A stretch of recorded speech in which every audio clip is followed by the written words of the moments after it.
wacan daawadayaal halkan waa warbaahinta kulmiye waxaad ku soo dhawaataan wararka Soomaalida waxaana ka mid noqon doona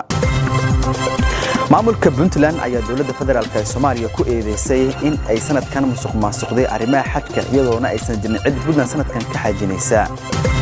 dawladda federaalka Soomaaliya ayaa sheegtay in la qaarajiyay madaxii al-shabaab u qaabilsanaa geynta carruurta si ay askar uga dhigaan isla marhaantana uga qaybgeliyaan dagaalada ka soconaya Soomaaliya intiisa kale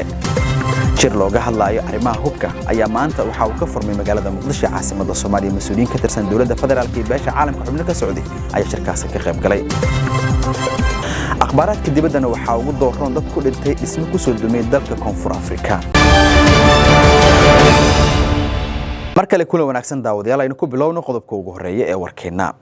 maamulka Puntland ayaa dawladda federaalka Soomaaliya waxay ku eedeeyeen in ay musuqmaasuqeen arrimaha xadka iyadoona aysan jirin sanadkan cid ka xajinaysa deegaanada Puntland kadib shir ay yeesheen mas'uuliyiinta maamulka Puntland gaar ahaan wasiirka wasaaradda cadaaladda iyo arrimaha diinta ee Puntland waxay uga hadleen arrimaha ku saabsan xajka sanadkan mas'uuliyiinta ayaa sheegay in dawladda Soomaaliya ay si bareer ah ay u dhigtay xajka sanadkan aysan jirin cid ka xajinaysa deegaanada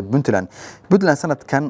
wax ka socdo xaj ah ma jiro isla markaana kama qayb gali doonaan waxaana taasi ay ku tilmaameen inay cadaalad darro tahay dawladda federaalka Soomaaliya ayay eedaas soo jeediyeen sidoo kale waxa ay tilmaameen in aysan marnaba aqbali doonin in la musuqmaasuqo arrimaha xajka ee deegaanada maamulka Puntland dawladda federaalka Soomaaliya ayaa sheegtay in la qaarajiyay madaxii al-shabaab u qaabilsanaa geynta carruurta si ay uga mid noqdaan askarta al-shabaab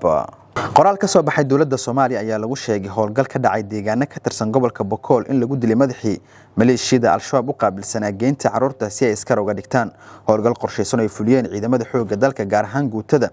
sagaalaad qaybta 6aad ee gobolka Bokool ayaa lagu dilay Cabdullaahi Maxamed Yare oo magaciisa afgarashada loo yaqaano Malaaqori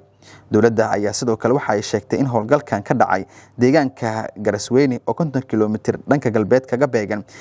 magaalada Xudur ee gobolka Bokool saraakiisha dawladda federaalka Soomaaliya hogaaminaysa howlgalkan ayaa waxay sheegeen in ciidamada dawladda iyo kuwa maamulka Koonfur Galbeed Soomaaliya iskaashanaya muddooyinkii u dambeeyay howlgallo ka sameeyeen qaybo kamid ah deegaanada Koonfur Galbeed Soomaaliya waxayna saraakiishu sheegeen inay mar walba sii wadi doonaan beegsiga xubnaha ka tirsan al-shabaab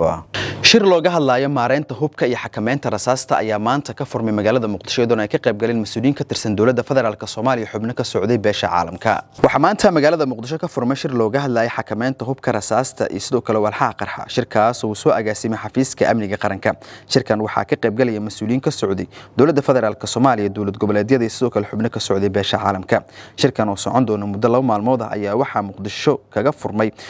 isla markaana ka hadlay wasiir ku xigeenka wasaaradda gaashaandhigga Soomaaliya Cabdifataax Qaasim waxaana shirkaasi lagu la fogarayaa sidii mar ka dambeysay loo xakameyn lahaa hubka ku soo badanaya magaalada Muqdisho isoo kale waxyaabaha qarxa iyadoona dawladda federaalka Soomaaliya ay mas'uuliyad iska saari doonto sidii loo xakameyn lahaa hubkaasi